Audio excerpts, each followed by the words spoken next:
નમસ્કાર વિદ્યાર્થી મિત્રો, હું ભાવેશ વોરા આજના વિડિયો લેક્ચરમાં આપ સૌનું હાર્દિક સ્વાગત કરું છું.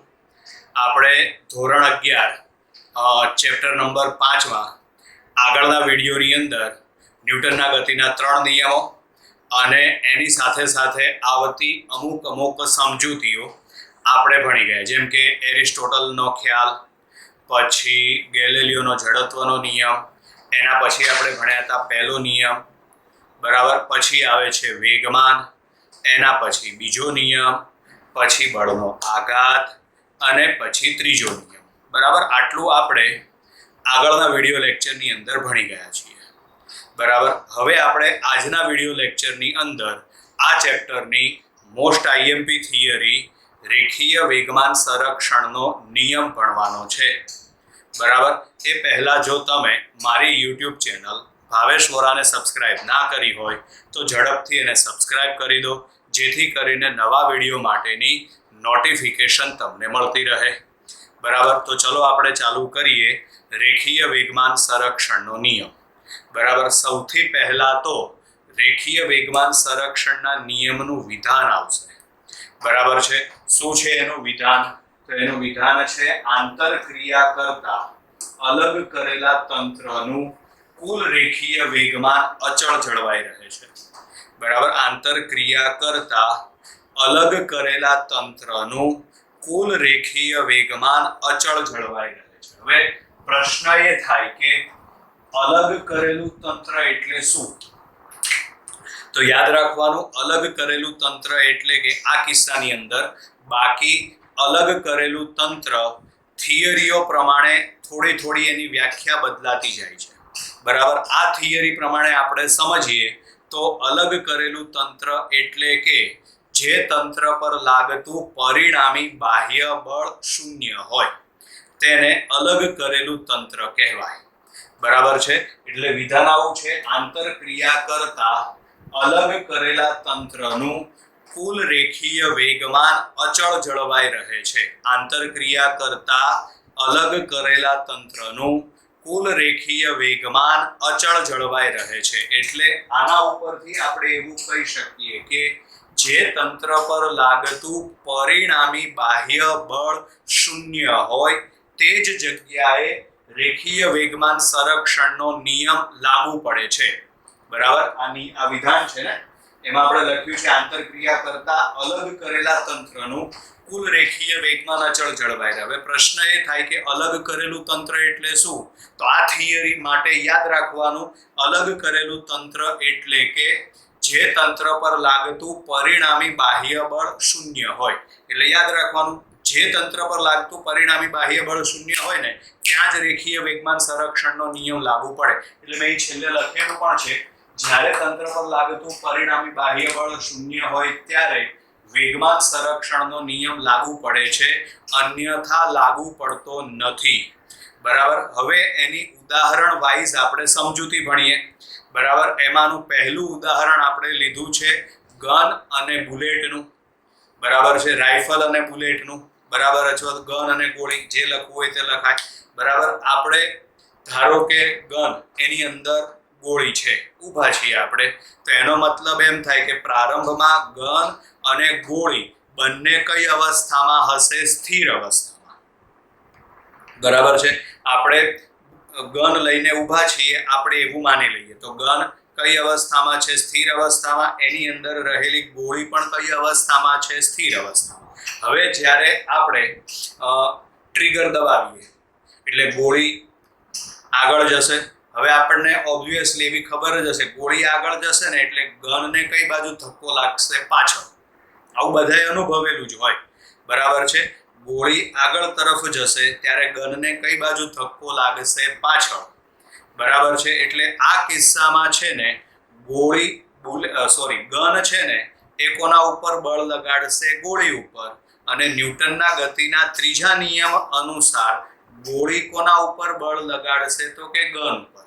ગોળી આગળ તરફ ધકેલાશે, તમે ટ્રિગર દબાવો ત્યારે ગોળી આગળ જશે અને ગન એટલે કે બંદૂકને કઈ બાજુ ધક્કો લાગશે? પાછળ. પરિણામે ગોળી ઉપર કોણ બળ લગાડે છે? તો કે ગન.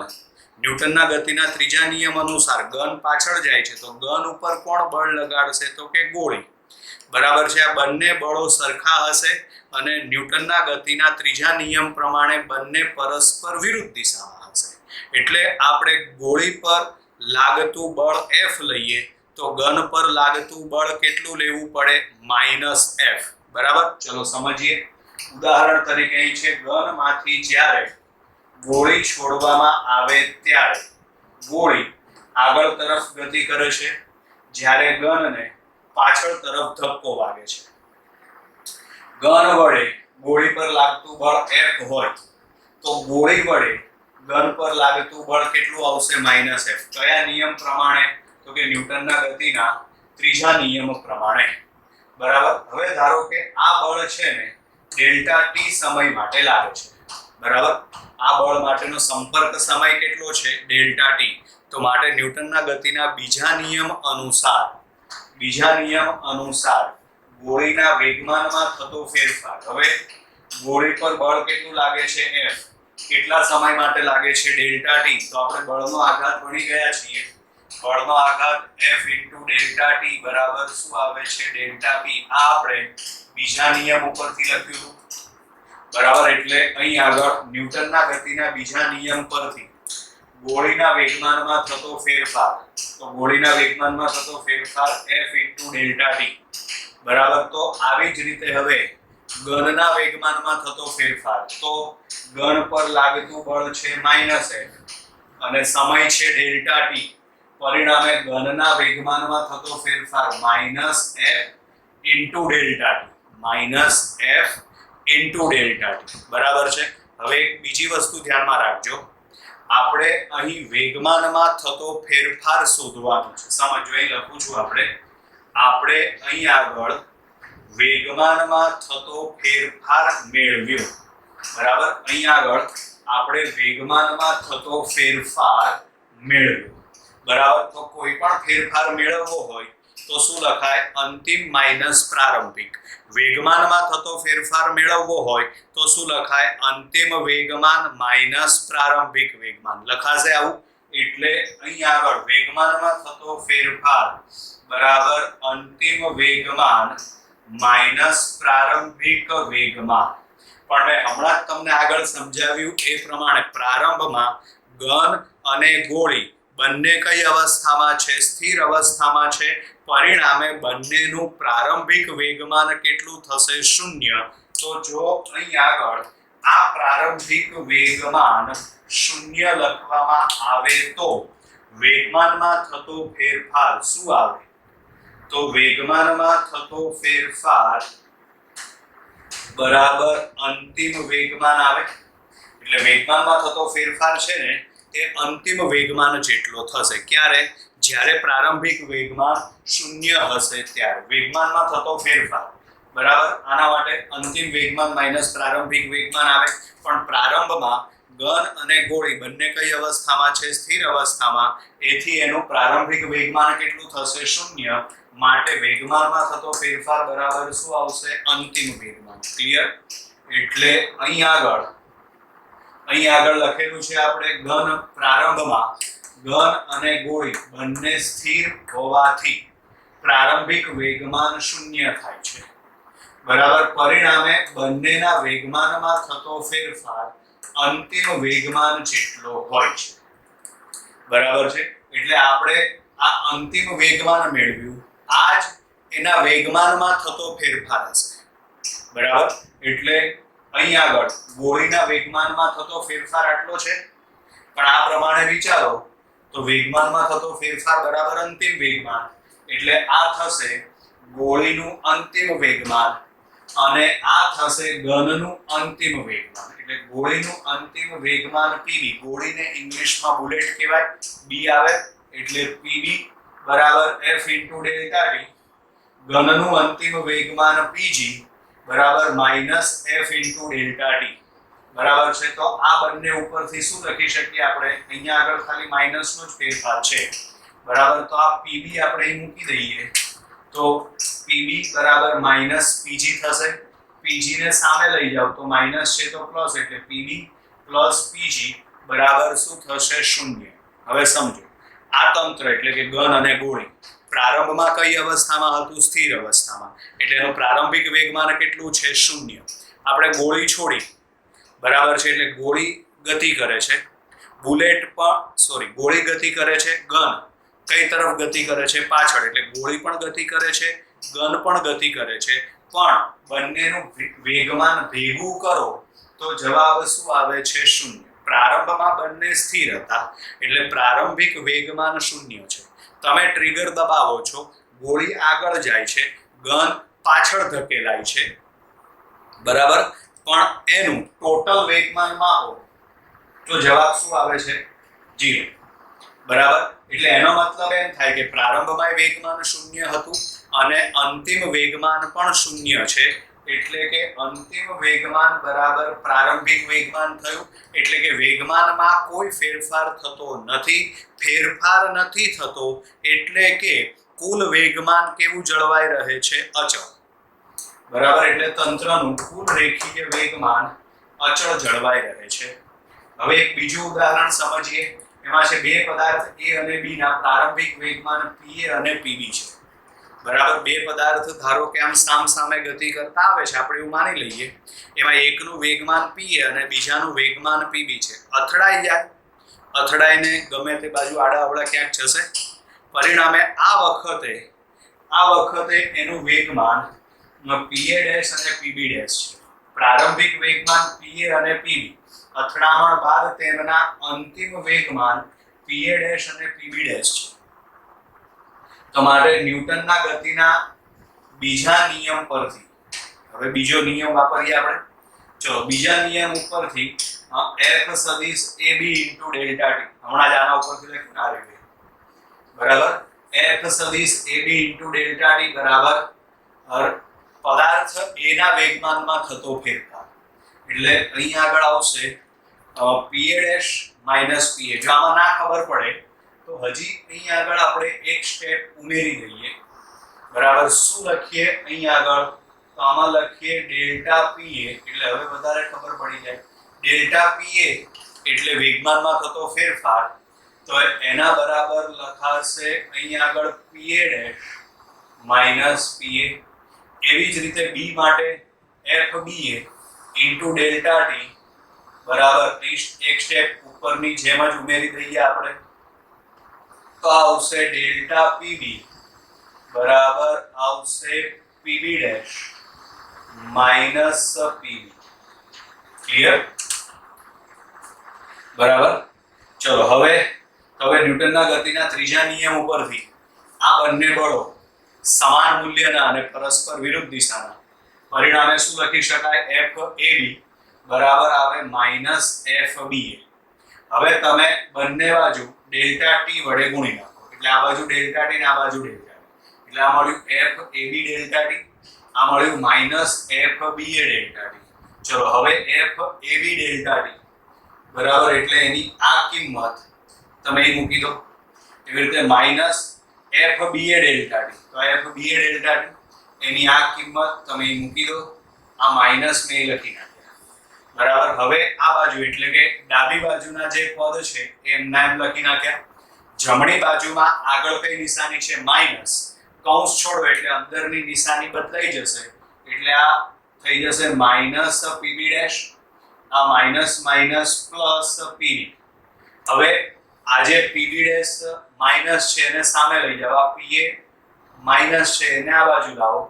એટલે જો આ PA' એમના આ પદ સામે ગયું એટલે પ્લસ PB', આ પદ માઈનસ હતું સામે ગયું એટલે પ્લસ PA અને આ પ્લસ PB એમના. આનો મતલબ શું થાય? આ છે તંત્રનું પ્રારંભિક વેગમાન અને આ છે તંત્રનું અંતિમ વેગમાન. એટલે તંત્રનું પ્રારંભિક વેગમાન બરાબર તંત્રનું અંતિમ વેગમાન. એટલે કે આમ કુલ વેગમાન કેવું જળવાઈ રહે છે? અચળ. વેગમાનમાં કોઈ ફેરફાર થતો નથી. એટલે કે બીજી એક વસ્તુ, આ વેગમાન સંરક્ષણનો નિયમ છે ને, બરાબર, એ મૂળભૂત નિયમ છે. શું કામ મૂળભૂત નિયમ છે? તો એનું કારણ કે આ નિયમ છે ને એ નાનામાં નાના કણ એટલે ઇલેક્ટ્રોન, પ્રોટોન અને ન્યુટ્રોન માટે જે રીતે લાગુ પડી શકે છે એવી જ રીતે મોટા તંત્ર એટલે ગ્રહોનું બનેલું તંત્ર, તારાઓનું બનેલું તંત્ર, આના માટે પણ એ જ રીતે લાગુ પાડી શકાય છે. નાના કણોના બનેલા તંત્ર માટે જે રીતે આ નિયમ લાગુ પડે છે એવી જ રીતે આ નિયમ મોટા કણોના તંત્ર માટે પણ લાગુ પડે છે. એટલે આને સાર્વત્રિક નિયમ કહેવામાં આવે છે. બરાબર છે. એટલે અહીં લખેલું છે રેખીય વેગમાન સંરક્ષણનો નિયમ એ મૂળભૂત નિયમ છે, કારણ કે તે ઇલેક્ટ્રોન, પ્રોટોન અને ન્યુટ્રોનના બનેલા નાના તંત્ર માટે જે રીતે લાગુ પડે છે તે જ રીતે ગ્રહ અને તારાઓના બનેલા મોટા તંત્ર માટે પણ લાગુ પડે છે. યાદ રાખજો વિદ્યાર્થી મિત્રો, બધા નિયમો એ મૂળભૂત નિયમ નથી. જેમ કે સમજવા માટે કે આપણે બહુ સાદો નિયમ લઈએ, ઓમનો નિયમ, જે તમે આગળ સ્ટાન્ડર્ડ 10 માં એટલે કે 10મા ધોરણમાં ભણી ગયા છો. ઓમના નિયમને મૂળભૂત નિયમ કે સાર્વત્રિક નિયમ નથી કહેવાતો, કારણ કે ઓમનો નિયમ છે ને એ અમુક ચોક્કસ પરિસ્થિતિ માટે જ લાગુ પડે છે. જ્યારે આ વેગમાન સંરક્ષણનો નિયમ બધી પરિસ્થિતિ માટે લાગુ પડે. ખાલી એક જ વસ્તુ ધ્યાનમાં રાખવાની કે બાહ્ય બળ 0 હોવું જોઈએ, બાકી બધા માટે આ નિયમ લાગુ પડે, નાના તંત્ર માટે અને મોટા તંત્ર માટે. પરિણામે આને મૂળભૂત નિયમ કહેવામાં આવે છે. ક્લિયર વિદ્યાર્થી મિત્રો? તો અહીં આગળ આપણે આ 5મા ચેપ્ટરની રેખીય વેગમાન સંરક્ષણના નિયમની મોસ્ટ આઈએમપી થિયરી પૂરી કરીએ છીએ. Bye bye.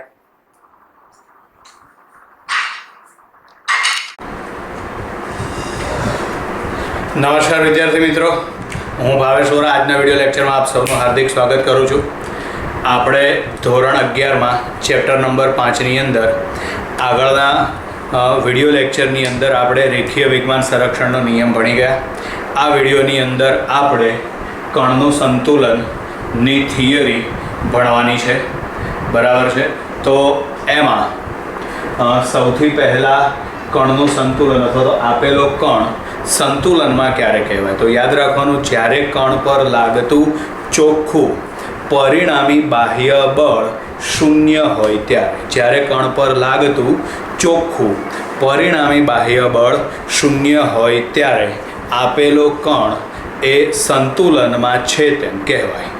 બરાબર છે? એટલે અહીં લખેલું છે જ્યારે કણ પર લાગતું ચોખ્ખું બાહ્ય બળ 0 હોય ત્યારે કણ સંતુલનમાં છે તેમ કહેવાય. બરાબર.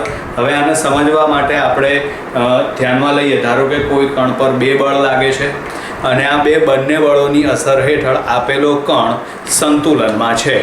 બરાબર. તો અહીં આગળ ઉપર લખ્યું છે તે પ્રમાણે ચોખ્ખું બાહ્ય બળ 0 હોય તો 2 બળની અસર હેઠળ કણ કઈ અવસ્થામાં છે? તો કે કણ સંતુલન અવસ્થામાં છે.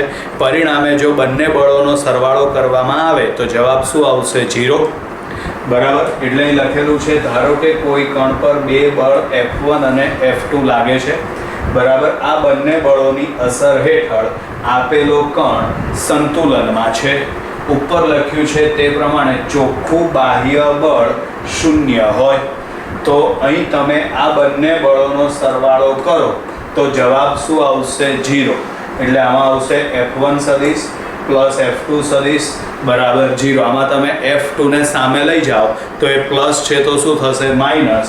માટે F1 સદિશ બરાબર માઇનસ F2 સદિશ થશે. એટલે આનો મિનિંગ શું થાય? તો આનો મિનિંગ એમ થાય કે બંને બળો સમાન મૂલ્યના છે અને પરસ્પર વિરુદ્ધ દિશાના છે. બંને બળ સમાન મૂલ્યના છે અને પરસ્પર વિરુદ્ધ દિશાના છે. નીચે એમની આકૃતિ દોરેલી છે.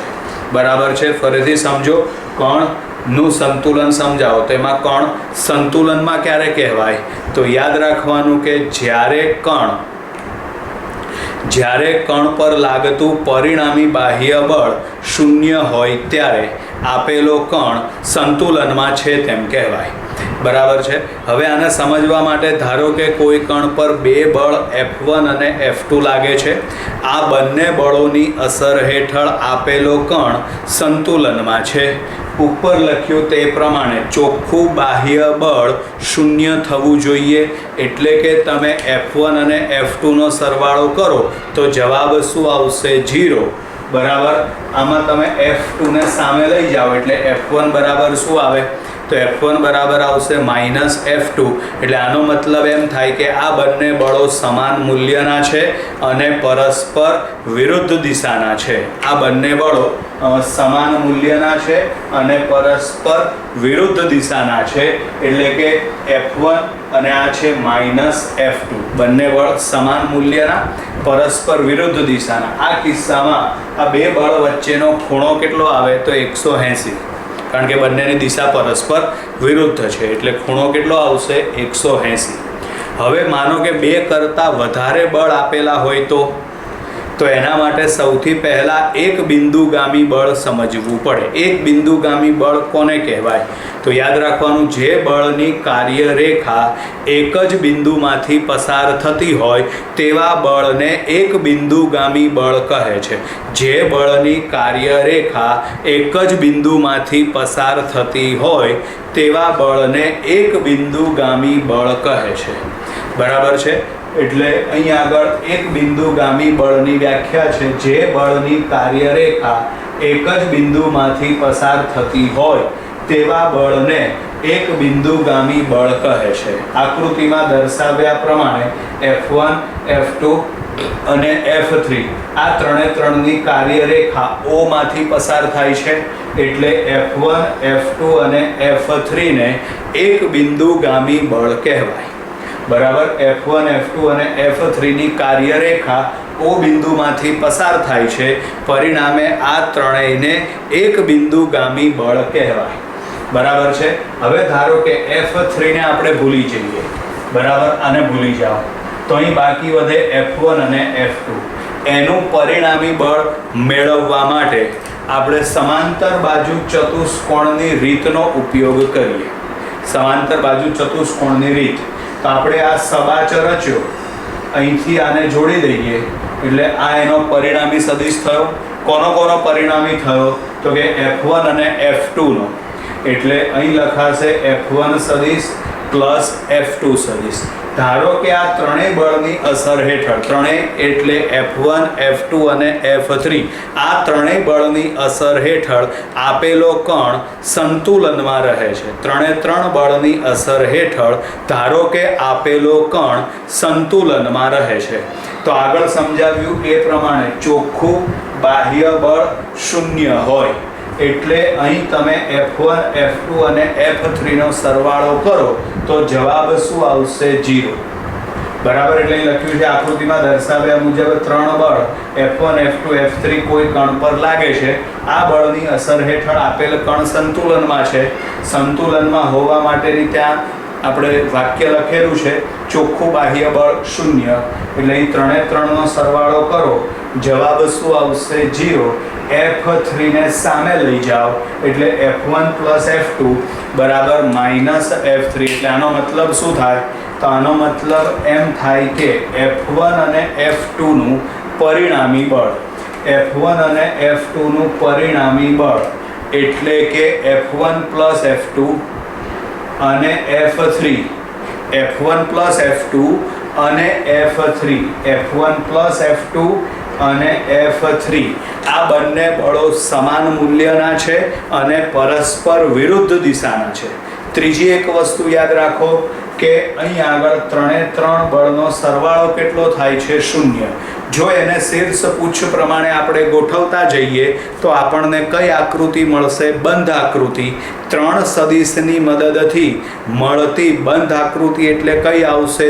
ત્રિકોણ પરિણામે જો F1 F2 અને F3 ને શીર્ષ પુચ્છ પ્રમાણે ગોઠવવામાં આવે તો આપણને ત્રિકોણ મળે એટલે જો અહીં આગળ F1 સદિશ કઈ બાજુ છે તો આ F1 સદિશ આમ નીચેની બાજુ છે તો અહીં P માંથી નીચે આપણે F1 દોર્યો પછી આના શીર્ષ ઉપરથી આપણે F2 કઈ બાજુ છે આમ ઉપર તરફ એટલે આના શીર્ષ પરથી ઉપર તરફ F2 સદિશ દોર્યો પછી અહીંથી આમ વિચારીએ તો આમ ડાબી બાજુ થોડું નીચે તરફ F3 સદિશ છે તો અહીંથી એટલે કે R બિંદુમાંથી આપણે F3 સદિશ દોર્યો એટલે આપણને આ બંધ આકૃતિ મળી ગઈ અને ત્રણ સદિશની મદદથી મળતી બંધાકૃતિ એટલે શું આવશે? ત્રિકોણ. ક્લિયર થઈ ગયું? હવે એના માટેની શરત આ એમસીક્યુમાં બહુ બધી વખત પૂછાય છે. આપેલો કણ સંતુલનમાં હોવા માટેની શરત. તો સંતુલનમાં હોવા માટેની શરત થશે સિગ્મા એફ સદિશ બરાબર 0. બરાબર. અને એક વસ્તુ ધ્યાનમાં રાખવાની, જો સિગ્મા એફ સદિશ બરાબર 0 હોય તો બળ એ કઈ રાશિ છે? સદિશ રાશિ. પરિણામે તેના ઘટકોનો સરવાળો પણ શૂન્ય. બરાબર. બળ એ સદિશ રાશિ છે. બરાબર. પરિણામે એના ઘટકોનો સરવાળો પણ શૂન્ય. એના 3 ઘટક પડશે, એક્સ ઘટક, વાય ઘટક અને ઝેડ ઘટક. તો સિગ્મા એફ એક્સ બરાબર 0 એક્સ ઘટક, સિગ્મા એફ વાય બરાબર 0 વાય ઘટક, સિગ્મા એફ ઝેડ બરાબર 0 એટલે આ ઝેડ ઘટક. બરાબર છે. હવે આ એક્સ ઘટક આપણે લખીએ, ત્રણે ત્રણ બળના અલગ અલગ. તો પહેલો બળ છે F1, એનો એક્સ ઘટક આવશે Fx1.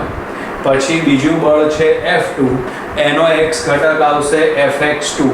પછી F3, તો એનો એક્સ ઘટક આવશે Fx3, એના બરાબર 0. તો એવી જ રીતે તમે y અને z ઘટક માટે પણ લખી નાખો. બરાબર. કણ સંતુલનમાં હોવા માટેની શરત સિગ્મા એફ સદિશ બરાબર 0. જો શબ્દમાં પૂછાય તો યાદ રાખવાનું, કણ પર લાગતું પરિણામી બાહ્ય બળ શૂન્ય થવું જોઈએ. બળ એ સદિશ રાશિ છે. પરિણામે યાદ રાખવાનું, જો બળ શૂન્ય હોય તો તેના ઘટકોનો સરવાળો પણ શૂન્ય થશે. એટલે એ ઘટકોનો સરવાળો પણ શૂન્ય. પછી આમાં આપણે કેટલા બળ ધ્યાનમાં લીધા છે? 3. તો 3 એ 3 એક્સ ઘટક લીધા, એના બરાબર 0. પછી સિગ્મા એફ વાય એટલે 3 એ 3 વાય ઘટક લીધા, એના બરાબર 0. સિગ્મા એફ ઝેડ 3 એ 3 ઝેડ ઘટક લીધા, એના બરાબર પણ 0. ક્લિયર અહીં સુધી? એટલે આમ આપણે આ કણનું સંતુલન, આ થિયરી પૂરી થઈ વિદ્યાર્થી મિત્રો. અહીં આગળ આપણે આ વિડીયો લેક્ચર પૂરો કરીએ છીએ. Bye bye.